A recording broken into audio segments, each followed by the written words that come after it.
اسرائیل کی cease fire کی خلاف ورزیاں، جنوبی لبنان کے قصبہ بیت یاہون پر فضائی حملہ، 2 افراد شہید۔ ترجمان حزب اللہ کا کہنا ہے کہ اسرائیلی کارروائیاں جنگ بندی کی کھلی خلاف ورزی ہیں۔ شہدائے کربلا کو خراج عقیدت۔ ایران، عراق، یمن اور شام سمیت کئی ممالک میں مجالس اور جلوسوں کا سلسلہ جاری۔ کربلا میں عزاداروں کا ایران کے شہید رہنماؤں کی تصاویر اٹھا کر جلوس میں شرکت۔ تہران کے انقلاب اسکوائر پر بھی عزاداری، ہزاروں افراد کی شرکت۔ ایرانی صدر مسعود پزشکیان بھی شریک ہوئے۔ ایران کو جوہری ہتھیار حاصل کرنے کی اجازت کبھی نہیں دیں گے، امریکی صدر کی پھر دھمکی۔ کہا تہران کے پاس ایٹمی ہتھیار آیا تو وہ پہلے گھنٹے میں ہی استعمال کرے گا۔ ایران کی فضائی اور نیوی تباہ کر دی، وہ معاہدے کے لیے بےتاب ہے۔ ایرانی فنڈ سے گندم، سویابین اور مکئی خریدنے کا اعلان۔ زراعت سے متعلق ایگزیکٹو آرڈر پر دستخط۔ کہا زرعی شعبے میں نئی جدتیں لائیں گے۔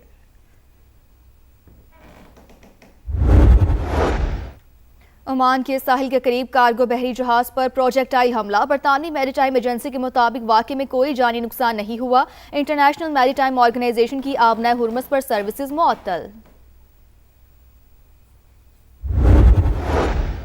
امریکہ اور ایران بحرانوں سے بچنے کے لیے براہ راست فوجی رابطہ چینل قائم کرنے پر تیار ہیں۔ امریکی نائب صدر جے ڈی وینس کا بڑا دعویٰ۔ برطانوی ویب سائٹ کو انٹرویو میں کہا پاسداران انقلاب و سینٹ کام کا ایک نمائندہ دوحہ میں تعینات کیا جائے گا۔ ایران جوہری پروگرام کا جامع معائنہ اور افزودہ یورینیم کے خاتمے کی پیشکش کر رہا ہے۔ اسرائیل کا قریب ترین خلیجی ملک متحدہ عرب امارات بھی تہران سے رابطے میں ہے۔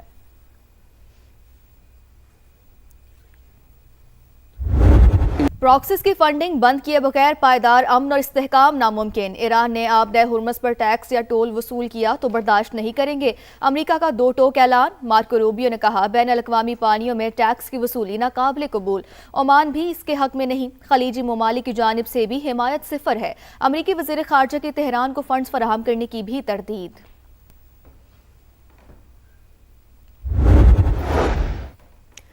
لبنان میں ریاست کے علاوہ تمام مسلح گروہوں کو غیر مسلح کیا جائے۔ بیروت سے مذاکرات کو دیگر تنازعات سے مشروط نہ کیا جائے۔ خلیج تعاون کونسل کا سیاسی اور سیکیورٹی استحکام کے لیے مذاکراتی عمل جاری رکھنے پر زور۔ بحرین میں ہونے والے جی سی سی اور امریکی وزراء خارجہ کے اجلاس کا مشترکہ اعلامیہ جاری۔ متن کے مطابق غزہ سے کسی بھی شخص کو زبردستی بے دخل نہیں کیا جائے گا۔ مرضی سے شہر چھوڑنے والوں کو واپسی کی آزادی ہوگی۔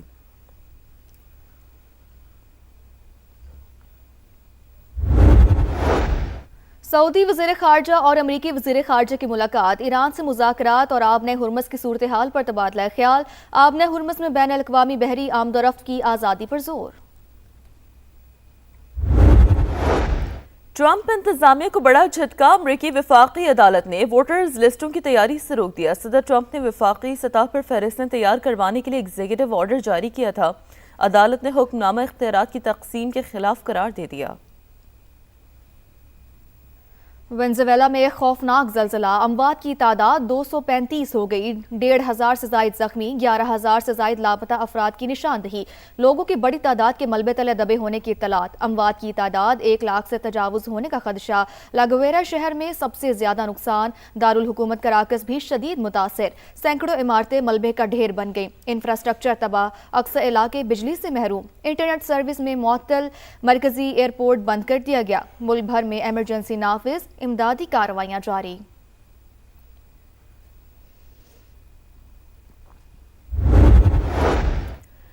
امریکہ کا وینزویلا کے زلزلہ متاثرین کے لیے $150 ملین امداد کا اعلان۔ امریکی ڈیزاسٹر اسسٹنس رسپانس ٹیم بھیجنے کا فیصلہ۔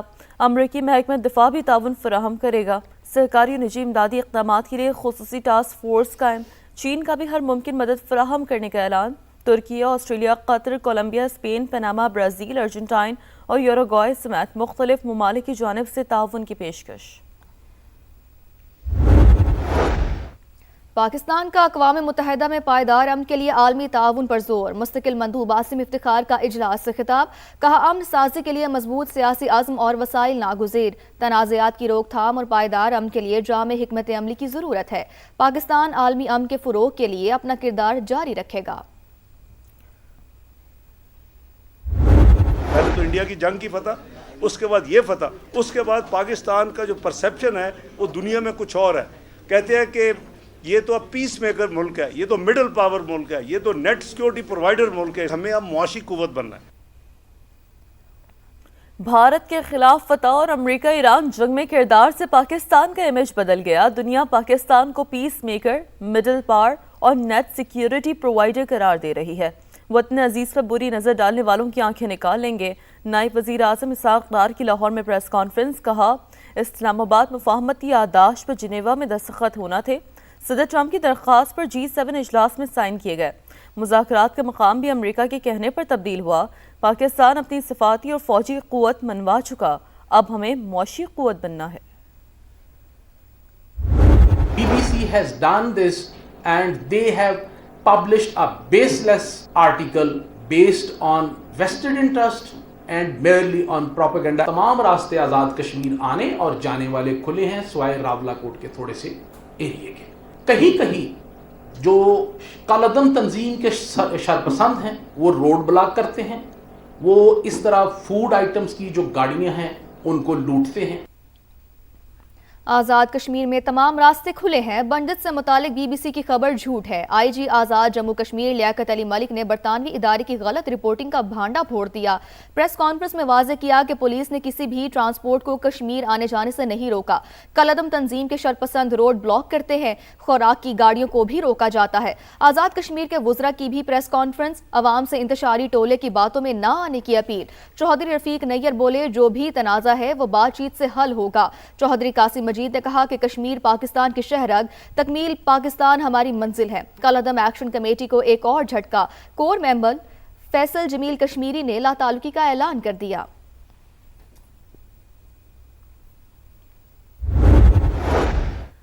آزاد جموں کشمیر سے متعلق جعلی خبر. وزارت اطلاعات کا BBC اردو سے شدید احتجاج. غیر مصدقہ اور بے بنیاد الزامات پر مبنی رپورٹ کی اشاعت پر باضابطہ شکایت درج. غیر تصدیق شدہ دعووں کی اشاعت افسوسناک قرار. کہا یہ پہلا واقعہ نہیں، برطانوی ادارے کی جانب سے غیر مصدقہ خبروں کا سلسلہ رجحان بنتا جا رہا ہے. گمراہ کن رپورٹنگ کے تدارک کے لیے فوری اقدامات ناگزیر ہیں.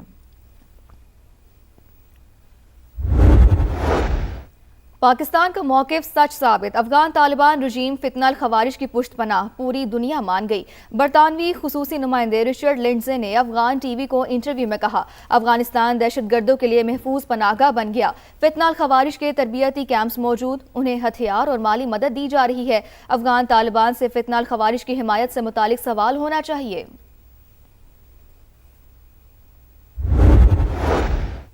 صدر مملکت آصف علی زرداری نے فائنانس بل 2026-27 کی منظوری دے دی. 18,000 ارب روپے سے زائد کے نئے وفاقی بجٹ پر 1 جولائی سے عمل درآمد ہوگا. ٹیکسوں ڈیوٹیز میں رد و بدل کا اطلاق بھی 1 جولائی سے ہی ہوگا.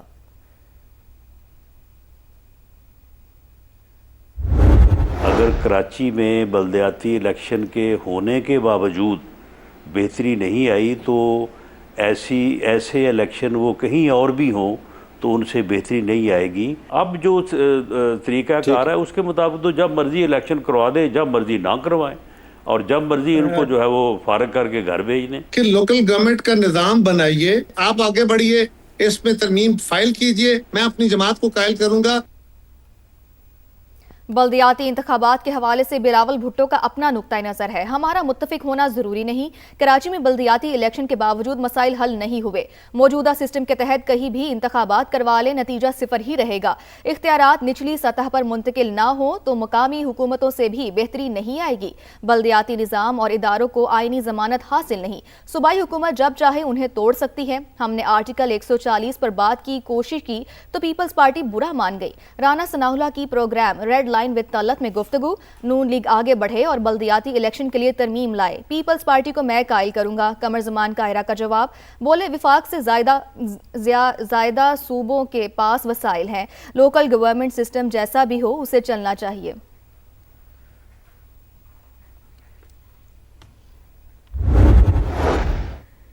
سوات میں اغوا کے بعد زیادتی کا نشانہ بننے والی لڑکی دوران علاج چل بسی. DPO کے مطابق لڑکی کو نشہ آور چیز کھلا کر مبینہ طور پر زیادتی کی گئی. مقدمہ درج، 2 ملزمان گرفتار، تحقیقات جاری.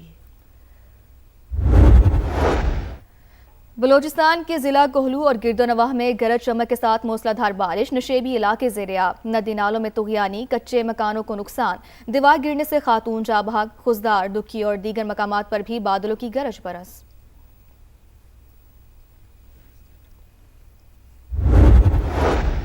یورپ میں قہر کی گرمی، عوام کی چیخیں نکل گئیں۔ اسپین میں ہیٹ ویو سے 200 سے زائد اموات کا خدشہ۔ فرانس میں 40 افراد جان سے گئے، درجہ حرارت 44 ڈگری سے اوپر۔ برطانیہ میں کل شدید گرمی کی ریڈ وارننگ۔ سرے کاؤنٹی میں گرمی کا 50 سالہ ریکارڈ ٹوٹ گیا، پارہ 37.7 record. Women's T20 world cup میں پاکستان کا آخری میچ آج ہوگا۔ قومی ٹیم نیدرلینڈز کے خلاف میدان میں اترے گی۔ پہلی فتح کی تلاش۔ مسلسل 4 میچز ہارنے کے بعد پاکستان سیمی فائنل کی دوڑ سے پہلے ہی باہر ہو چکا ہے۔ فیفا ورلڈ کپ میں بڑا اپسیٹ، ایکواڈور نے جرمنی کو 2-1 سے ہرا کر ناک آؤٹ میں جگہ بنا لی۔ آئیوری کوسٹ نے کیوراساؤ کو 2-0 سے شکست دے کر پہلی بار ناک آؤٹ مرحلے کے لیے کوالیفائی کیا۔ نیدرلینڈز نے تیونس کو 3-1 سے ہرا دیا۔ جاپان اور سویڈن کا میچ 1-1 گول سے برابر رہا۔ گروپ ایف سے نیدرلینڈز، جاپان اور سویڈن نے راؤنڈ آف 32 میں جگہ بنا لی۔